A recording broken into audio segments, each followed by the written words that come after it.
Hello friends, today we are going to discuss an important topic which is called as the controlling process. Every organization has this controlling process in order to achieve its goal in the stipulated time period. Now we are going to see what is the purpose of control. The purpose of control is to adapt to the environmental changes, and it also helps the error accumulation to get in a minimal amount, and particularly it minimizes the cost. There are different levels of controls which we are going to see from. The operational control.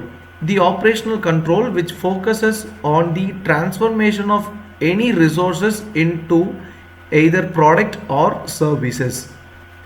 For example, if any raw material is coming into the organization, what are the process that the raw material is involved to get into the final product is what we call it as the operational control. Next one is the financial control. It concerns with the financial resources. Structural control. How the elements of structure are serving for the intended purposes in an organization is what we call it in structural control. Strategic control. How effective the functional strategies help the organization to meet its goals. For example, every organization has different strategies to achieve its goal, but how effective we are going to use it in the organization is what it matters, and that is called to be the strategic control. Now in this diagram you could see the levels of control starting from the base. The organization completely depends on the operations control and the financial control for the betterment of the continuous improvement, and how we are going to structure the operation control and financial control is in the next stage or the mid stage, which is what we call it in the structural control. And the structural control and operations and financial control will be controlled by the strategy control, where the management thinks how the strategies can be made to achieve its goal effectively. And who are responsible for the control?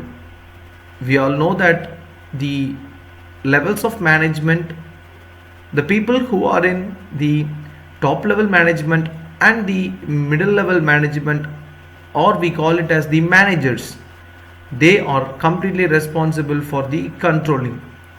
And what does the controller do in large corporations? He just help the managers with their control activities.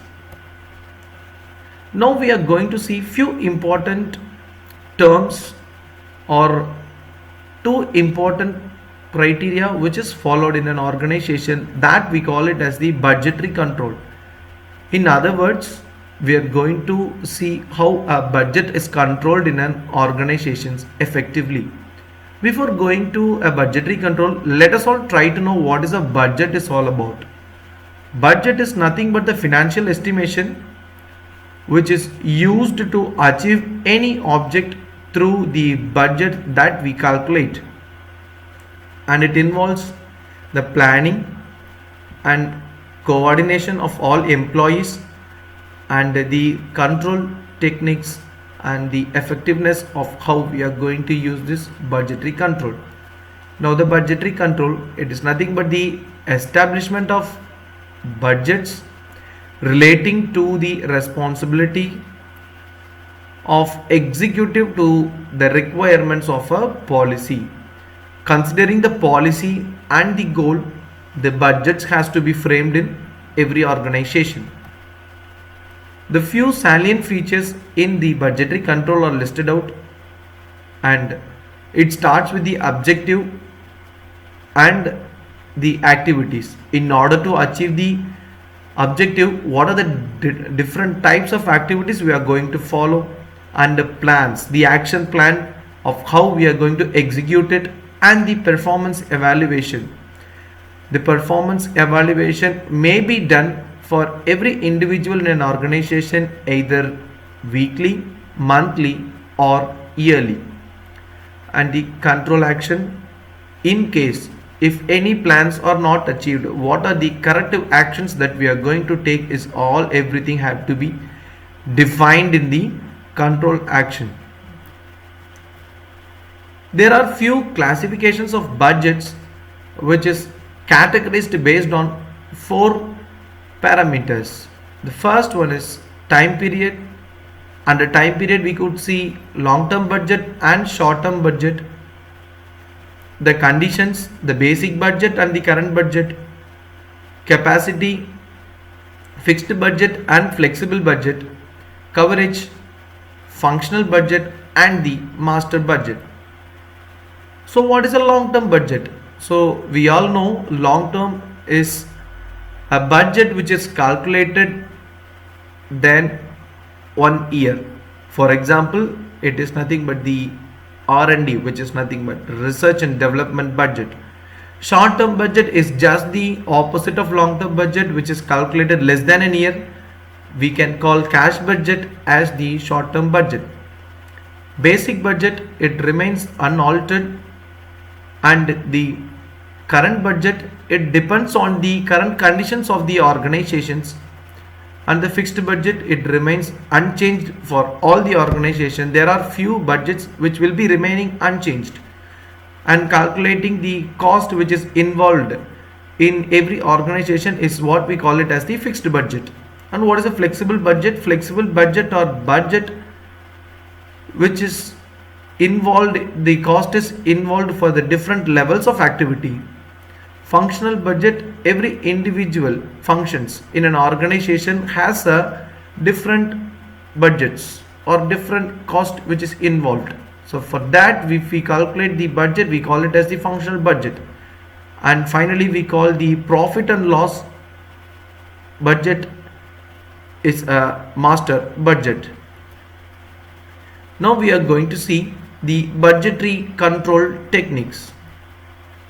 The first one is its revenue and expense budget for an year, or for every 6 months, or for every 1 month. What is the income and what is the expenses or their revenue for the organizations will be calculated in this revenue and expense budget. This revenue and expense budget, it will be given in terms of the cash. Second one is the time, space, material and the product budget. For all those amenities, what are all the budgets that is involved, it will be expressed in terms of quantity. Few budgets or most of the budgets we could see in terms of money, but there are few budgets which can be expressed in terms of quantities.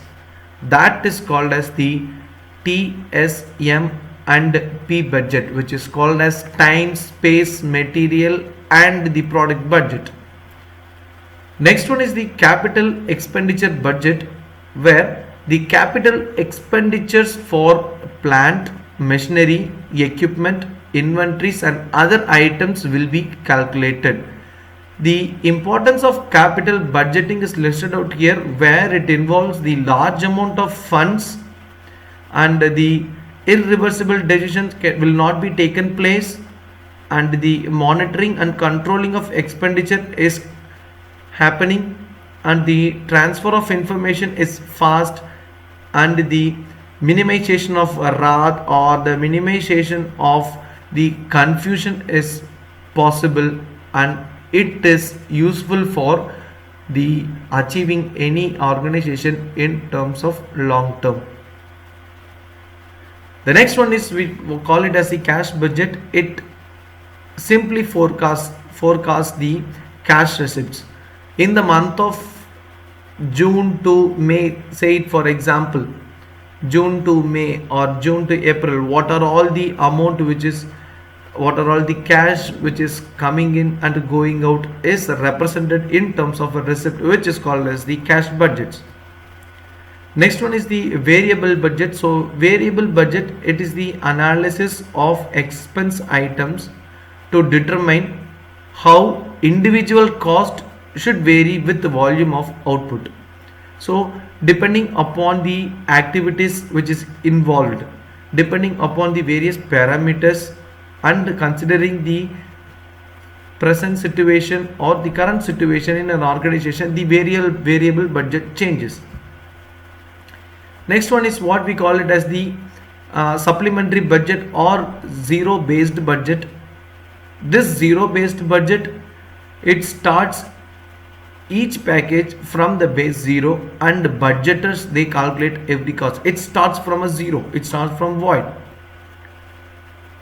Next we are going to see the non-budgetary control techniques. So those budgetary control techniques are those techniques which is followed from the inception of how the controlling process has to be carried on, but there are few different approaches also can be made for this non-budgetary control techniques. So there are many traditional control devices that are not connected with the budgets, although it may be related to and used with budgetary controls.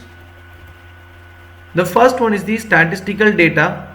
This statistical data is used for analyzing the numerical data. Any data which is set as a target data and the performance measure will be calculated in this statistical data. Next one is the break-even point analysis. This break-even point analysis depicts the relationship of sales and expenses. This particular break-even analysis is a technique that involves the cost analysis with the changes in volume of sales and the impact on profit.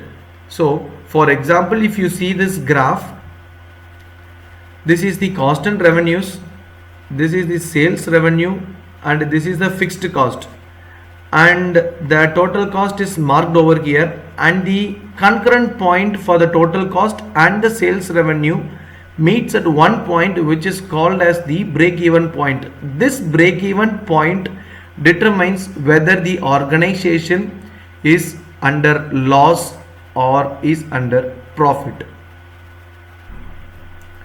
The next thing is the PERT or CPM method. PERT or CPM method is the program or project evaluation and review technique and critical path method for CPM. This PERT and CPM is nothing but the activity achievement analysis and the project management technique. This is one of the most important technique where how the projects has been carried out in an organization will be determined. And the next one is the project scheduling. The CPM, the critical path method, is majorly concerns on the project scheduling. Any project which is coming in for the organization and the scheduling of how to convert those resources into the product or services is determined by this critical path method.